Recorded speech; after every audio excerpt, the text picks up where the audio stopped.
After 3 long years, Ted Lasso has finally returned to us with a season 4. Within the first episode, there was a lot of little Easter eggs that I thought it would be fun to go over. Here are all the hidden details in Ted Lasso season 4 episode 1, titled Home. So, the episode opens with Ted not as a football coach as we know him, but as the assistant manager to a grocery store. Now, the lady he's serving at the checkout is called Mrs. Halpern. One of my patrons very kindly pointed out to me that Charna Halpern was a comedian and co-founder of Chicago's legendary I.O. Theatre. They were even an improv coach to Sudeikis himself, and a few of us were wondering if that was a little nod to her. Now, the name of the store that Ted is working at is Fouch's Fine Foods and is owned by a man called Ronnie Fouch. Now, we heard in previous seasons that Ted had a childhood friend who, as a prank, would poop into a Butterfinger wrapper in the hopes that someone would eat it. The fact that he then goes to eat a Butterfinger candy bar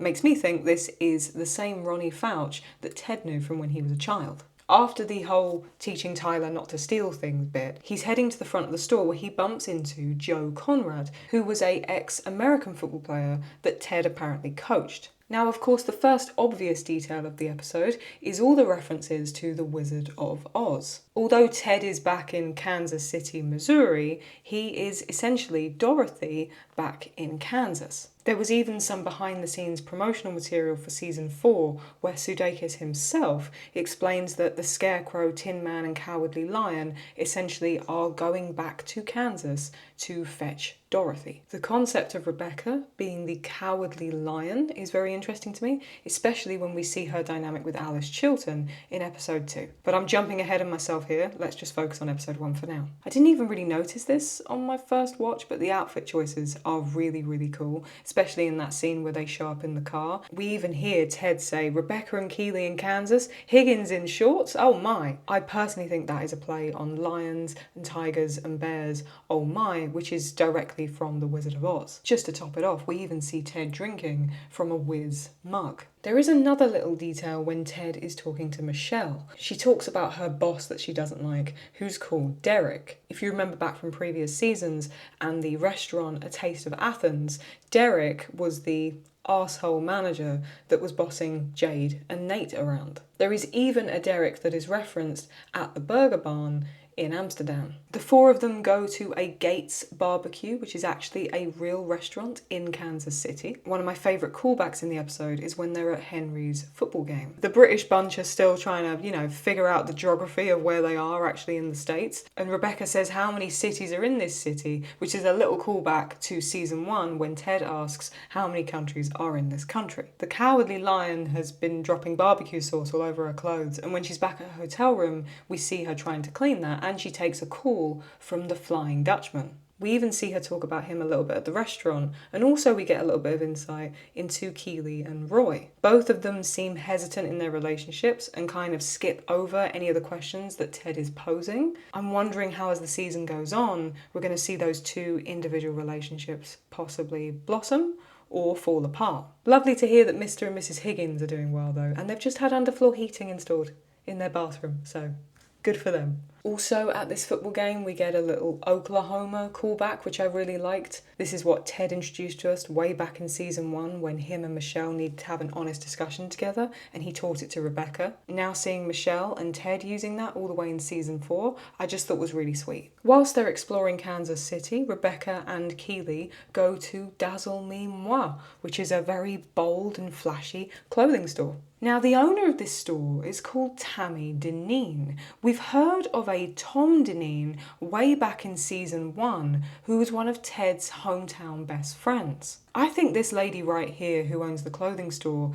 is the best friend's older sister, who Ted told Rupert about at the charity gala way back in season 1 in the episode For the Children. Of course, Henry's character has been recast with a new actor. Not only apparently was there sort of scheduling conflicts, but also they wanted to cast someone who was good at playing football, or soccer for Americans. So I'm wondering if Henry Lasso this season is going to have a football arc himself, and if him and Michelle are going to be in London with Ted, is there maybe going to be a Richmond youth team or another youth team that Henry might start playing for? In this scene as well, Ted Lasso is wearing a grey t-shirt with the phrase Joe Arthur Gate Stack on it. I looked it up because I wanted to work out what it was. Apparently, it's a combination of 4 famous Kansas City barbecue restaurants. Joe is from Joe's Kansas City Barbecue.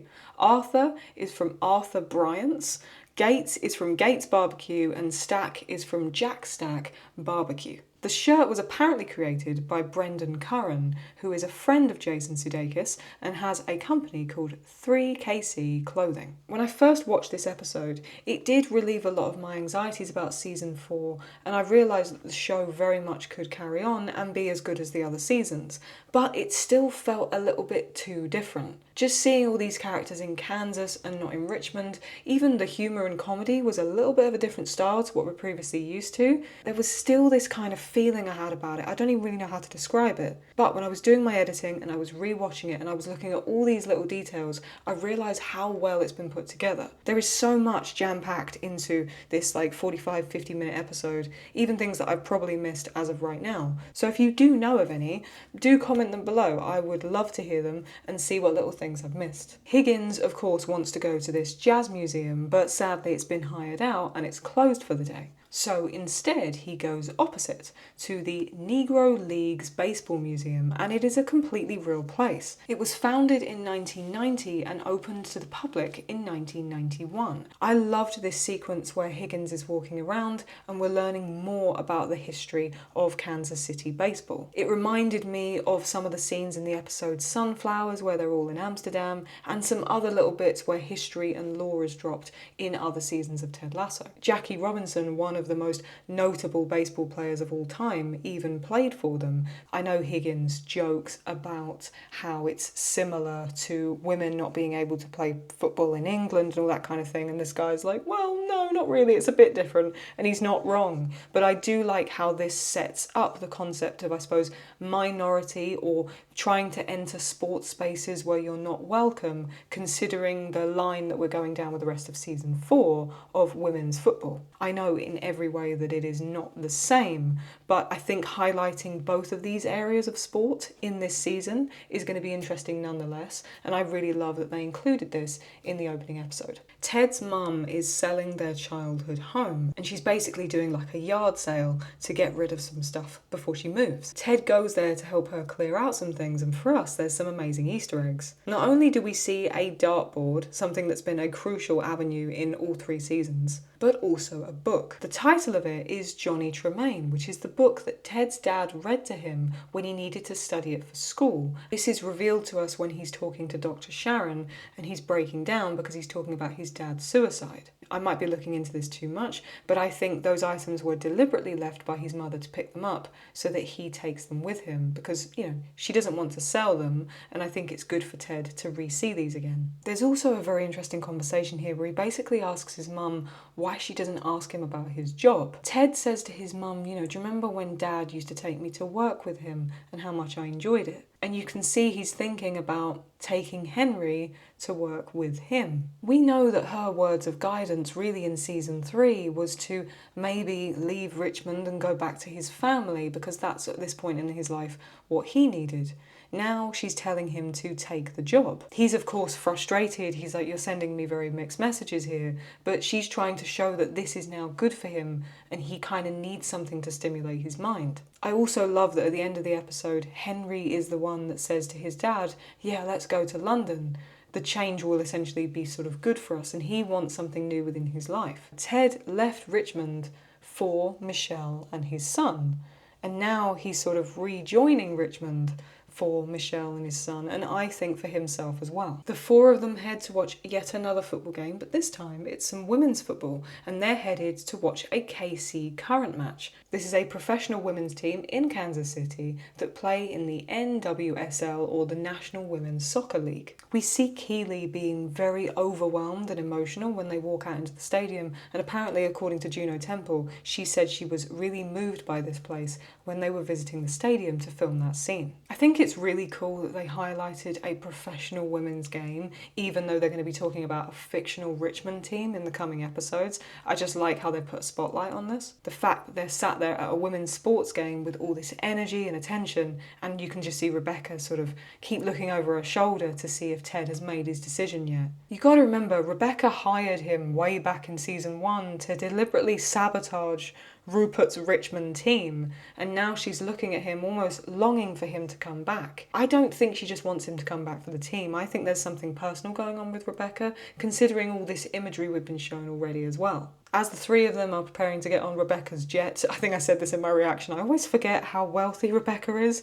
Just seeing her with her own Richmond jet, it just threw me off for a second. Rebecca and Ted finally have a one-on-one conversation. He tells her that he can't make the jump just yet and he can't come back to Richmond. Rebecca says home is just a state of mind. Again, another little ode to Wizard of Oz there. We also get during this scene the second reference in the show to Casablanca. Of course, in season 3, episode 8, we had We'll Never Have Paris, which was a play on We'll Always Have Paris. I find it interesting as well, Rebecca doesn't really understand the reference, and Ted says, you know, Casablanca, and she says, oh, never watched it, sort of never will. And I find that really interesting. In case you don't want the main plot of Casablanca spoiled, just skip forward 20 seconds. Casablanca is about two characters, Rick and Ilsa, basically being forced to let each other go, despite still loving each other. I wonder if Rebecca, to some degree, doesn't like to watch movies where lovers don't get their happy ending, considering she is someone who's been striving for that the entire show, and as far as we can tell, hasn't really made any moves forward with the Flying Dutchman. Already I can see the cracks forming in Rebecca's character, and of course we get more of that in episode 2, and I'm wondering what her plot arc is going to be in season 4. Now that Ted is back home, we finally see what is in this office. I love how many little details are within this scene. Not only do you have the football pyramid that's been referenced by Beard in previous seasons, there's an image of him with the whole team, of course one of the greyhounds, hopefully not the one that Danny Rojas killed. There's a picture of May, the picture that was signed with Nate, him and Pep Guardiola. There's a newspaper article about Rebecca selling 49% of the shares in the club to the fans. There's a picture of Beard and Jane's wedding, as well as the snow globe that Keeley bought for him, and a picture of Roy holding a trophy. I couldn't see it very well on my first viewing, but upon closer inspection, it seems to be the FA Cup. What we also get is a little shot in episode 2, which I will also do a video on, that shows 2025 and a silhouette of the same cup. I wonder if the Richmond team won the FA Cup under the management of Roy. There is also an article that was written by Trent Crim about Jamie Tart, saying Richmond bid a grateful farewell to their greatest greyhound, is what I'm assuming that says there. We don't find out until episode 2, but apparently Jamie has moved from Richmond to play at Barcelona. Phil Dunster has said that he doesn't appear in season 4, but at the premiere, he showed up with the rest of the cast. I wonder, even if it's just a few minutes, are we going to get a scene with Jamie Tart in season 4? What do you think? Ted Lasso is a show that likes to put a lot of its hidden meaning inside songs as well. Here is all the songs that was included in the episode and what I think their meanings are. Ted and Michelle have been called to speak to one of Henry's teachers because Henry is acting out and writing things in the back of his books. The song that Henry was writing lyrics from is Black Steel in the Hour of Chaos by Public Enemy. There is another Public Enemy song that is referenced within this episode, and we actually hear it being played. When Ted is driving Henry to the football game, the song Can't Trust It is being played in the car. I would argue the most important song of the episode is the one that plays at the end when Ted is driving back home. The song is called Kansas City, and it's by the New Basement Tapes. It's a group that has been formed by T-Bone Burnett, and it includes Marcus Mumford, who is the creator of the Ted Lasso theme song, Jim James, Elvis Costello, Taylor Goldsmith, and Rhiannon Giddens. This song comes from their 2014 album, Lost on the River, the New Basement Tapes, which uses previously unpublished Bob Dylan lyrics. Ted is literally in Kansas City, and the song is questioning whether or not Kansas City is home. Now, these are just all the things that I could find within the episode. I'm sure there's plenty of other bits and bobs that I've missed as well. Whatever it be, comment it below. You know I love to read through them as and when I can. And also tell me your thoughts on season 4 as it currently stands. I do plan on doing some more Easter egg videos for the rest of Ted Lasso season 4, as and when I can. Schedule's a bit tight right now. But if you did enjoy this, the best thing to do is give it a thumbs up. It really helps me out. And what you can also press, if you have it on your device,